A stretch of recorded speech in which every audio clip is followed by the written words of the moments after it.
Pemirsa, saat ini berwisata atau traveling menjadi salah satu kebutuhan yang tidak terelakkan bagi masyarakat modern, khususnya juga bagi generasi milenial. Maka tak heran juga objek wisata atau destinasi wisata baru yang terus bermunculan dengan beragam keunikannya dan tentunya asik untuk berfoto bersama ataupun selfie. Menurut pengamat pariwisata yang juga tokoh masyarakat Tabanan, Idewa Putu Susila, sangat potensial untuk mengembangkan destinasi wisata baru yang menarik dan hits bagi turis milenial. Salah satunya adalah wisata Taman Bunga. Wisata Taman Bunga yang berkonsep agrowisata belakangan ini mulai dikembangkan di sejumlah daerah di Bali. Seperti halnya wisata Taman Bunga Matahari di Tabanan dan juga wisata Taman Bunga Edelweiss yang berada di Kabupaten Karangasem.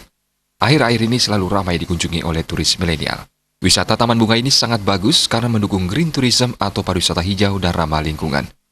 Kaum milenial ini mereka mempunyai karakteristik tersendiri ya, salah satunya itu yang mereka destinasi-destinasi wisata yang walaupun sangat simpel dan sederhana tapi sangat digemari seperti taman bunga atau taman-taman yang ada di seluruh destinasi di Bali ini yang untuk selfie-selfie misalkan seperti itu. Jadi peluang ini harus benar-benar bisa dimanfaatkan dan dioptimalkan